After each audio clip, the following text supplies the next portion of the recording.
नमस्कार दोस्तों, स्वागत है आप सभी का आपके अपने चैनल बीएसए ट्रिकी क्लासेस में। दोस्तों, आज के इस लाइव मॉक टेस्ट में आज हम सामान्य ज्ञान के 30 क्वेश्चन आप लोग के साथ डिस्कस करेंगे।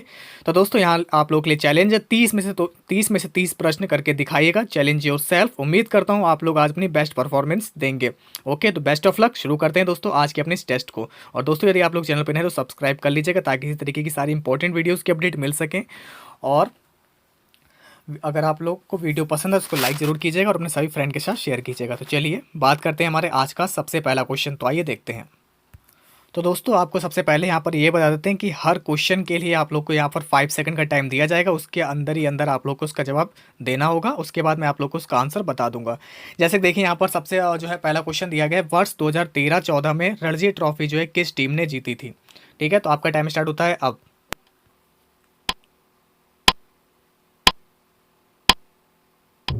चलिए दोस्तों, मैं आपको बताता हूँ इसका जो राइट आंसर ये आप लोग का कर्नाटक। ठीक है, तो आपको मैं बताता हूँ थोड़ा सा इसके बारे में ध्यान से सुनिएगा। हैदराबाद के राजीव गांधी अंतर्राष्ट्रीय स्टेडियम में 2 फरवरी 2014 को खेले गए फाइनल में कर्नाटक ने महाराष्ट्र को 7 विकेटों से पराजित कर रणजी ट्रॉफी 2013-14 जीत लिया।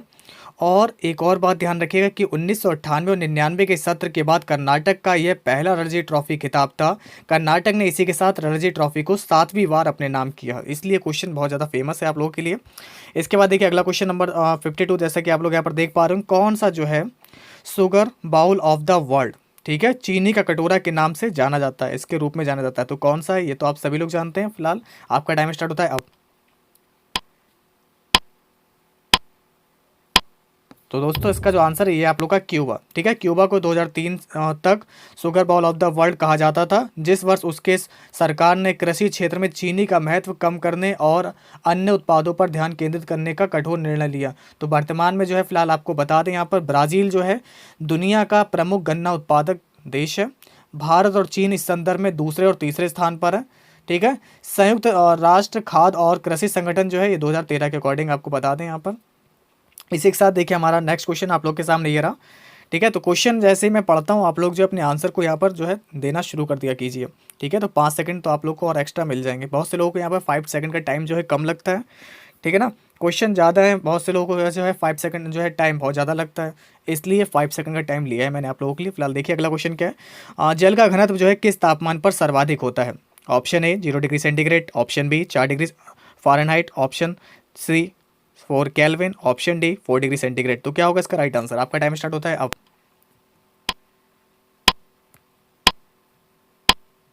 तो दोस्तों, इसका जो राइट आंसर है क्वेश्चन नंबर 53 का, ये आप लोग का फोर्थ वाला 4 डिग्री सेंटीग्रेड होता है। ठीक है, 4 डिग्री सेंटीग्रेड पर जो है जल का घनत्व जो होता है 4 डिग्री सेंटीग्रेड तापमान पर सर्वाधिक होता है। होगा इसी तापमान पर जो है हाइड्रोजन बॉन्ड का गठन होता है, और इस बॉन्ड के गठन के से जो होता है जल के जो अणु होते हैं एक संरेखण योजना में एक दूसरे से विलग होते हैं, जो तरलावस्था जो है उनके पैकिंग को रोकता है। इसी के साथ देखिए आप लोग का यहाँ पर नेक्स्ट क्वेश्चन नंबर 54 देख सकते हैं। संयुक्त राष्ट्र संघ का गठन किस वर्ष हुआ था। आपका टाइम स्टार्ट होता है अब।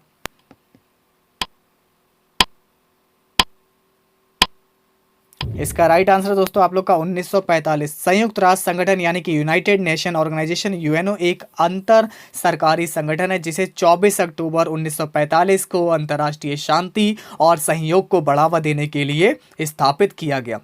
और प्रथम विश्व युद्ध के पश्चात गठित लीग ऑफ नेशन की विफलता के कारण द्वितीय विश्व युद्ध के शीघ्र बाद एक और ऐसे संघर्ष को रोकने के लिए यहां पर संयुक्त राष्ट्र संघ का उत्तराधिकारी के रूप में निर्माण किया गया था। चलिए फिलहाल देखिए नेक्स्ट क्वेश्चन आप लोग के सामने ये रहा। भारत की आज़ादी के समय भारत के वायसराय कौन थे, क्या आप लोग जानते हैं। Option A Lord Wavell, option B Lord Curzon, option C Lord Mountbatten और ऑप्शन सी राजगोपालाचारी। तो क्या होगा इसका राइट आंसर। आपका टाइम स्टार्ट होता है अब।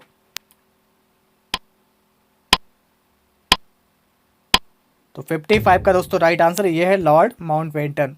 ठीक है, तो लॉर्ड माउंटबेटन ब्रिटिश भारतीय साम्राज्य के अंतिम वायसराय और स्वतंत्र भारत के प्रथम गवर्नर जनरल थे, और यह जो थे 12 फरवरी 1947 से 15 अगस्त 1947 की अवधि के दौरान भारत के वायसराय थे।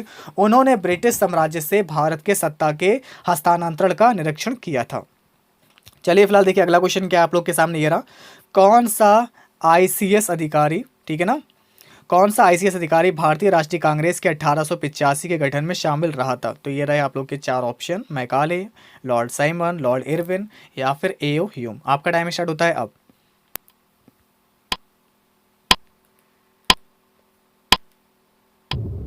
चलिए दोस्तों, मैं आपको बता देता हूँ फिलहाल 56 का जो राइट आंसर ये आप लोग का है एओ ह्यूम।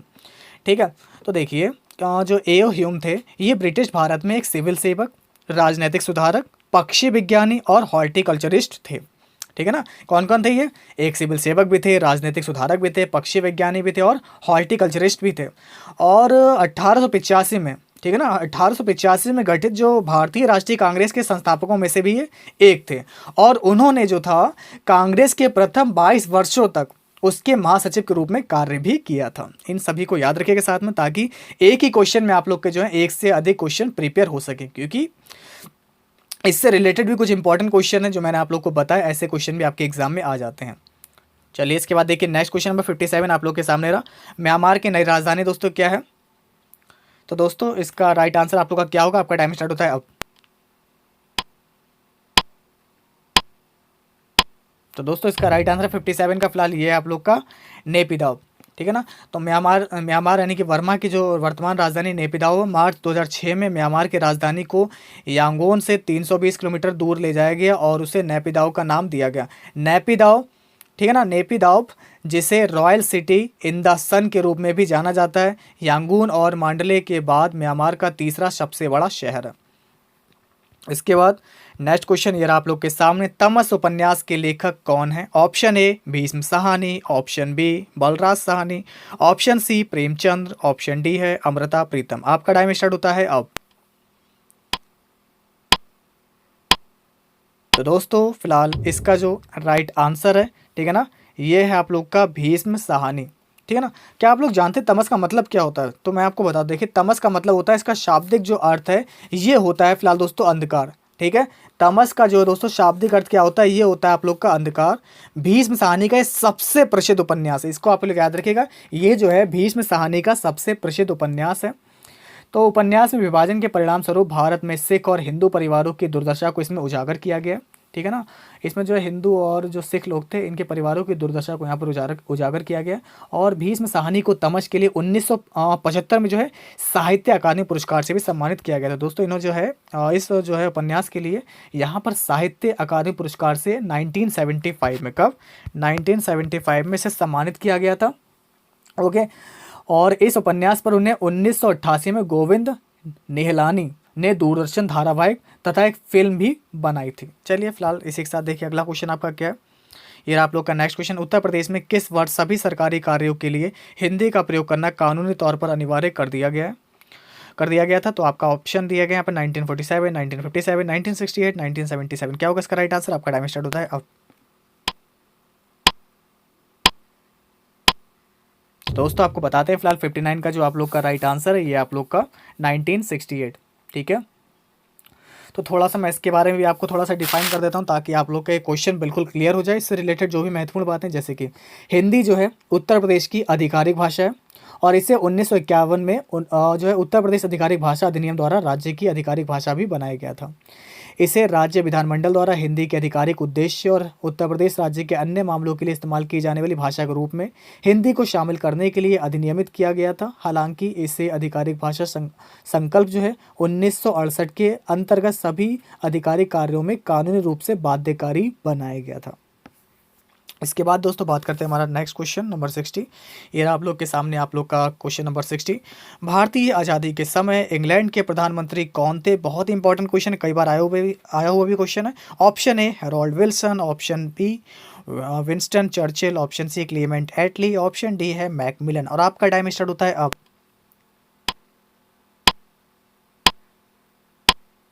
तो दोस्तों फिलहाल 60 का जो राइट आंसर है ये है क्लेमेंट एटली। ठीक है, तो क्लेमेंट एटली यानी कि जो कार्यकाल है इनका 1945 से 1951 के मध्य है। तो ब्रिटेन के प्रधानमंत्री रहे थे। भारत को स्वतंत्रता प्राप्त होने के समय वह ब्रिटेन के प्रधानमंत्री थे। भारत को स्वतंत्रता प्रदान करने के विषय पर सहमति बनाने हेतु एटली ने लॉर्ड लुईस माउंटबेटन को भारत का वायसराय नियुक्त किया था। अभी दोस्तों हमने बताया था आप लोगों को स्वतंत्र भारत के समय वायसराय कौन था, तो वो थे लॉर्ड जो थे लुईस माउंटबेटन।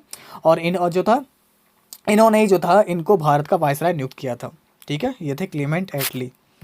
इसके बाद देखिए नेक्स्ट क्वेश्चन आप लोग का आज के इस टेस्ट का, निम्नलिखित में से अकबर के दरबार के मुख्य चित्रकार कौन थे? Option A Mir Mushabbir, option B Dost Mohammad, option C Daswant, option D Mir Sayyid Ali. और आपका टाइम स्टार्ट होता है अब। तो दोस्तों फिलहाल आपको बताते हैं इसका जो राइट आंसर है, ठीक है ना, 61 का ये है आप लोग का 3 दशवंत। दशवंत अकबर की सेवा में नियुक्त मुगल काल के चित्रकार थे। उन्होंने रजनामा के चित्रण में मुख्य भूमिका निभाई और वह भारतीय महाकाव्य महाभारत के लिए फारसी नाम है। इसके बाद देखिए आप लोग का अगला क्वेश्चन देखिए टेस्ट का क्या है।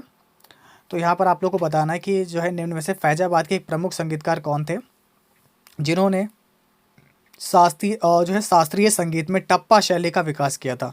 Option A Mushtari Bai, option B Khushi Maharaj, option C Mehndi Khan और ऑप्शन डी है ठाकुर प्रसाद। और आपका टाइम स्टार्ट होता है अब।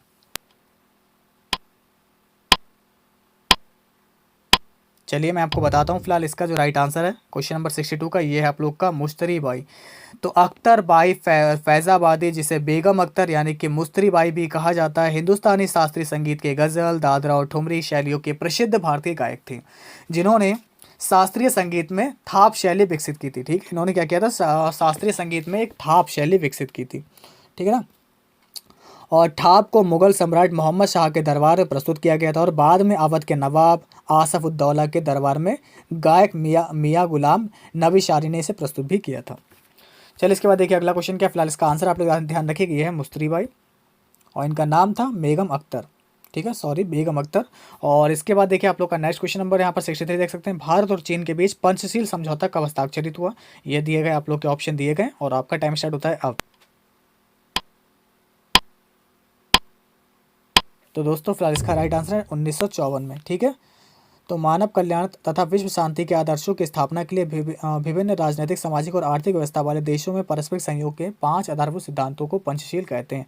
और इसको 29 अप्रैल 1954 को तिब्बत संबंधी भारत चीन समझौते में सर्वप्रथम इन सिद्धांतों को आधारभूत मानकर संधि की गई है, मगर 1962 में चीन के साथ हुए युद्ध में इस संधि को मूल भावना को काफ़ी चोट पहुंची है। अगला क्वेश्चन देखिए यहाँ पर क्या है, भारत में हरित क्रांति के जनक कौन थे? तो मुझे नहीं लगता इसके लिए आपको टाइम की जरूरत पड़ेगी, आप सभी को याद होगा। जब तब भी आप लोग के पास टाइम मैं देता हूँ 5 सेकंड का, टाइम स्टार्ट होता है अब।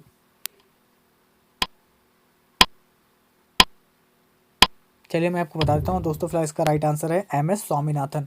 तो दोस्तों MS स्वामीनाथन जो हैं ये आपके अनुवांशिकी विशेषज्ञ और अंतर्राष्ट्रीय प्रशासक हैं जिन्हें भारत में गेहूं की उच्च उपज किस्मों को विकसित करने के लिए भारतीय हरित क्रांति का जनक भी कहा जाता है। विज्ञान एवं अभियांत्रिकी के क्षेत्र में उन्हें भारत सरकार द्वारा 1989 में यानी कि 1989 में, ठीक है ना, 1989 में जो है पद्म विभूषण से सम्मानित भी किया जा चुका है। विश्व भर में अमेरिकी कृषि विज्ञानी जो है वो हैं डॉक्टर नॉर्मन वोरलॉग को जो है हरित क्रांति का जनक कहा जाता है।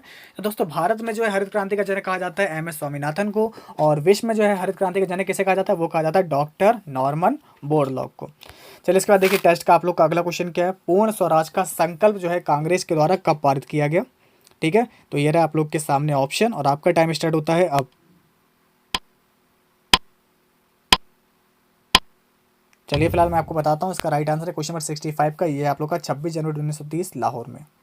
नेक्स्ट क्वेश्चन देखिए आप लोग के सामने क्या है, महात्मा गांधी और बाबा साहेब अम्बेडकर के बीच पूना संधि कब की गई? Option A 1919, option B 1932, option C 1937, option D 1935। और आपका टाइम स्टार्ट होता है अब। तो क्वेश्चन नंबर 66 का दोस्तों राइट आंसर है ये फिलहाल आप लोग का 1932। इसके बाद देखिए आप लोग का अगला क्वेश्चन क्या है, गिरका वन शेरों के लिए प्रसिद्ध है और यह किस राज्य में अवस्थित है? Option A Jharkhand, option B Chhattisgarh, option C Gujarat और ऑप्शन डी है असम। और आपका टाइम स्टार्ट होता है अब।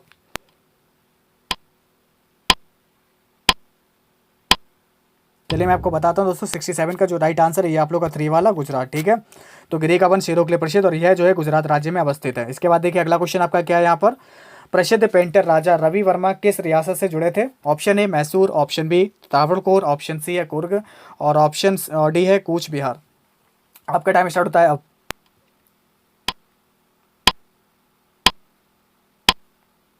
चलिए दोस्तों बताते हैं फिलहाल 68 का जो राइट आंसर है ये आप लोग का त्रावणकोर। ठीक है, इसके बाद देखिए आप लोग अगला क्वेश्चन, इबोला क्या है? वायरस है, बैक्टीरिया है, प्रोटोजोआ या फिर कवक? और आपका टाइम स्टार्ट होता है अब। फिलहाल ये क्या है, एक वायरस। इबोला क्या है, इबोला एक वायरस होता है, ठीक है, जिसके कारण इबोला विषाणु यानी कि ईवीडी या फिर इबोला हेमोहेजिक बुखार नामक अत्यंत संक्रामक और एक घातक रोग होता है। चलिए फिलहाल देखिए अगला क्वेश्चन क्या है। क्वेश्चन नंबर 70, हरे रंग का प्रकाश जो कि पौधा में प्रकाश संश्लेषण करता है वह निम्नलिखित में से कौन सा है? क्लोरोफिल है, क्लोरोप्लास्ट है, क्लोरोफॉर्म है, इनमें से कोई नहीं। आपका टाइम स्टार्ट होता है अब। चलिए फिलहाल 70 का जो राइट आंसर ये होता है क्लोरोफिल, ठीक है। इसके बाद देखिए अगला क्वेश्चन क्या है। साइलेंट वैली या फिर मूक घाटी किस राज्य में अवस्थित है? तमिलनाडु, गोवा, जम्मू कश्मीर, केरल। आपका टाइम स्टार्ट होता है अब। फिलहाल दोस्तों इसका राइट आंसर आप लोग का केरल में से, ठीक है। साइलेंट वैली कहाँ स्थित है? ये है केरल में। 72, गोवा जो है किस नदी पर अवस्थित है? नर्मदा, मांडोवी, ताप्ती या फिर पेन्नार। आपका टाइम स्टार्ट होता है अब। चलिए फिलहाल मैं आपको बताता हूँ 72 का जो आप लोग का राइट आंसर ये आप लोग का मांडोवी नदी। इसका देखिए नेक्स्ट क्वेश्चन क्या आप लोग का। शुष्काक्षी कोप का मनुष्य में प्रकोप किस विटामिन की कमी से होता है? तो आपके option vitamin A, vitamin K, vitamin D, vitamin A, vitamin C. तो क्या होगा इसका राइट आंसर? आपका टाइम स्टार्ट होता है अब।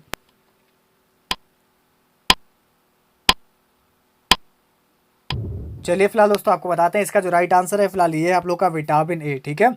विटामिन ए की कमी से जो है आप लोग को बताते हैं यहाँ पर ये दिया गया है शुष्काक्षिकोप, ठीक है ना, यानी कि जीरो फैथालमिया रोग होता है और जिसके कारण दोस्तों क्या होता है जो नेत्र गोलक होते हैं इनमें असामान्य सूखापन की बीमारी आ जाती है।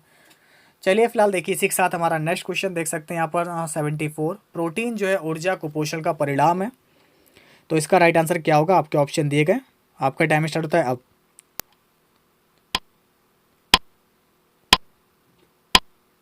फिलहाल इसका जो राइट आंसर ये है आप लोग का बालक्ष्य यानी कि मरासमस।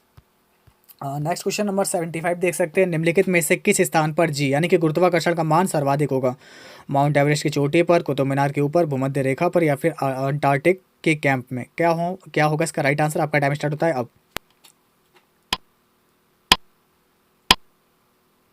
चलिए फिलहाल दोस्तों इसका राइट आंसर आप लोग का ये है फोर्थ वाला। चलिए मैं थोड़ा सा इसके बारे में आपको बता देता हूँ। देखिए गुरुत्वाकर्षण यानी कि जी का मान पृथ्वी के एक स्थान से दूसरे स्थान पर जाने पर भिन्न भिन्न होता है। यह पृथ्वी के संपूर्ण वृत्ताकार नहीं होने के कारण होता है। गुरुत्वाकर्षण का मान भूमध्य रेखा पर न्यूनतम और ध्रुवों पर अधिकतम होता है। भूमध्य रेखा पर ध्रुवों की ओर बढ़ने पर जी के मान में वृद्धि होती है और इस कारण जो है भौगोलिक दृष्टि पर दक्षिणी ध्रुव पर स्थित अंटार्कटिका में गुरुत्वाकर्षण का मान सर्वाधिक होगा, इसलिए इसका राइट आंसर ये है। और इसके बाद देखिए 76 की बात करते हैं। शरीर के किस अंग की खराबी से मधुमेह रोग का प्रकोप होता है? तो ये चारों ऑप्शन दिए गए और आपका टाइम स्टार्ट होता है अब। तो फिलहाल ये होता है अग्नाशय यानी कि पैनक्रियास के कारण, ठीक है, इसमें खराबी के कारण होता है। इसके बाद देखिए आप लोग का अगला क्वेश्चन देख सकते हैं 77, साधारण नमक का रासायनिक नाम निम्नलिखित में से क्या होगा? और मुझे नहीं लगता इसमें आप लोग को टाइम देने की जरूरत पड़ेगी, तो आप सभी को आता होगा दोस्तों। फिलहाल आपका टाइम स्टार्ट होता है अब। तो उसको बोलते हैं सोडियम क्लोराइड, ठीक है ना, सोडियम क्लोराइड ये साधारण नमक का रासायनिक नाम। इसके बाद देखिए अगला क्वेश्चन क्या है 78 में, घेंगा रोग आयोडीन की कमी से होता है। यह निम्न में से किस क्षेत्र में व्याप्त हो सकता है? तटीय क्षेत्र में, पहाड़ी क्षेत्र में, रेगिस्तानी क्षेत्र में या फिर इनमें से कोई नहीं। और आपका टाइम स्टार्ट होता है अब। चलिए फिलहाल दोस्तों मैं आपको बताता हूँ इसका जो राइट आंसर है 78 का ये आप लोग का पहाड़ी क्षेत्र, ठीक है। नेक्स्ट क्वेश्चन देखिए आप लोग का क्या है यहाँ पर 79 में, विटामिन ए मुख्यतः कहाँ संग्रहित होता है? ऑप्शन ए फेफड़ा, ऑप्शन बी वृक्क, ऑप्शन सी छाती, ऑप्शन डी यकृत। क्या होगा इसका राइट आंसर? और आपका टाइम स्टार्ट होता है अब।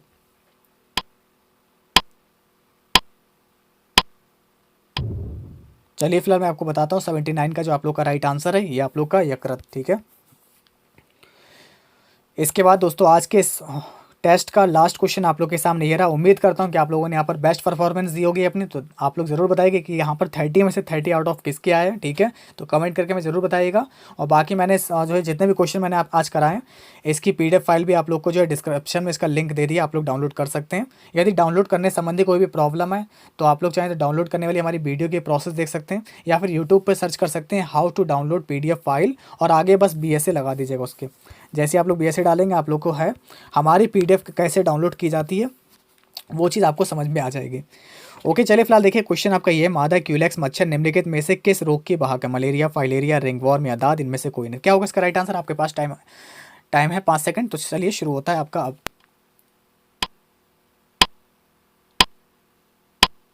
फिलहाल इसका जो राइट आंसर ये है फाइलेरिया। ठीक है, तो मादा क्यूलेक्स मच्छर ये फाइलेरिया परजीवी का मुख्य वेक्टर है और यह रोग जो है आप लोग का हेल्मिंथिस समूह के रोगों के अंतर्गत आता है। क्यूलेक्स मच्छर मलेरिया, डेंगू और पीत ज्वर जैसे प्रचलित मच्छर जनित बीमारियों का प्राथमिक वेक्टर नहीं होता। तो फिलहाल दोस्तों इसी के साथ आज की इस वीडियो में सिर्फ इतना ही। उम्मीद करता हूँ कि आप सभी को आज की हमारी वीडियो काफ़ी ज़्यादा पसंद आई। तो वीडियो को लाइक और शेयर जरूर कीजिएगा, अपने सभी फ्रेंड के साथ शेयर कीजिएगा, चाहे वो फेसबुक फ्रेंड हो, व्हाट्सअप फ्रेंड हो, ठीक है ना, सबके साथ शेयर करते रहिए ताकि मैं आप लोग के लिए इसी तरीके की सारी इंपॉर्टेंट क्वेश्चन के अपडेट लाता रहूँ। और दोस्तों यदि आप लोग को नोटिफिकेशन रिलेटेड प्रॉब्लम आ रही है तो आप लोग हमारे टेलीग्राम ग्रुप और व्हाट्सअप ग्रुप को ज्वाइन कर सकते हैं। ओके, तो फिलहाल दोस्तों आज के लिए सिर्फ इतना ही। फिर मिलते हैं दोस्तों आप लोगों से, तब तक के लिए नमस्कार।